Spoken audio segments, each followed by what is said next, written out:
அஸ்ஸலாமு அலைக்கும் ஃப்ரெண்ட்ஸ், எல்லோரும் எப்படி இருக்கீங்க? அல்ஹம்துலில்லாஹ் நாங்கள் எல்லோரும் நல்லாயிருக்கோம். நீங்களும் நல்லா இருப்பீங்கன்னு நினைக்கிறேன். நம்ம வீட்டில் இட்லி தோசை அப்படின்னாலே என்ன சட்னி செய்கிறதுன்னு ஒரே குழப்பமாக இருக்குங்க.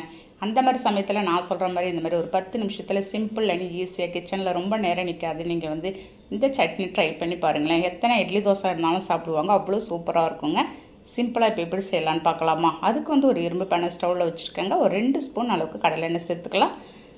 இப்போ எண்ணெய் நல்லா ஹீட் ஆனதும் ஒரு 1/4 கப் அளவுக்கு சின்ன வெங்காயமும் 4 பச்சை மிளகாய் நான் வந்து கீரி சேர்த்துருக்கேங்க. காரம் கூட குறைச்ச உங்கள் வீட்டில் நீங்கள் எப்படி சாப்பிடுவீங்களோ அதுக்கு தகுந்த மாதிரி நீங்கள் வந்து ஆட் பண்ணிக்கலாங்க.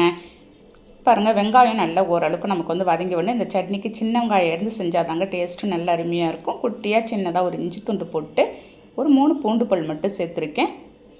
ஒரு 3 பேர் இல்லாட்டி ஒரு 4 பேர் சாப்பிட்ற அளவுக்கு இந்த சட்னி நான் வந்து ரெடி பண்ணிகிட்ருக்கேங்க.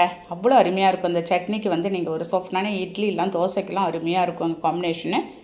அதோடைய ஒரே ஒரு தக்காளி மட்டும், ஒரு மீடியமான தக்காளி எடுத்து நான் வந்து அரிஞ்சு வச்சுருந்ததை அதோடு சேர்த்துட்டு நம்ம நல்லா ஒரு மிக்ஸ் கொடுத்துடலாம். பாருங்கள், உங்களுக்கு வெங்காயம் தக்காளி எல்லாம் நல்லா வதங்கி வந்ததும் கொஞ்சமாக நான் வந்து மல்லி இலையும் புதினா இலையும் நான் வந்து சேர்த்துருக்கேங்க. சேர்த்துட்டு லேசாக நீங்கள் வந்து ஒரு மிக்ஸ் கொடுத்துடுங்க.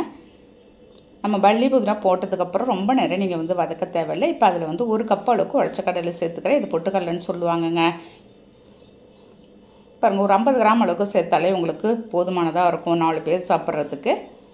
பாருங்கள், எல்லாத்தையும் மிக்ஸ் பண்ணிவிட்டேன். அவ்வளோதாங்க. இதை எல்லாத்தையும் நல்லா நம்ம வந்து ஆற வச்சுட்டு ஒரு மிக்ஸி ஜாரில் நான் வந்து சேர்த்துக்க போகிறேன்.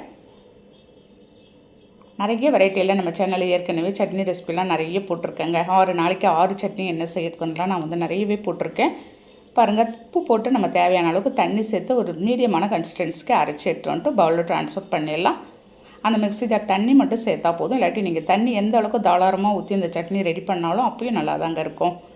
ஒரு மீடியமான கன்சிஸ்டன்சியில் மிக்ஸ் பண்ணி வச்சுருக்கேன். ஃபைனலாக எண்ணெயில் கடுகு பருப்பு மட்டும் போட்டு நான் வந்து தாளித்து ஊற்றிருக்கேன். உங்களுக்கு தேவை அப்படின்னா ஒரே ஒரு காஞ்ச மிளகாய் அப்படியே கில்லாது போட்டு தாளித்து ஊற்றிக்கலாங்க.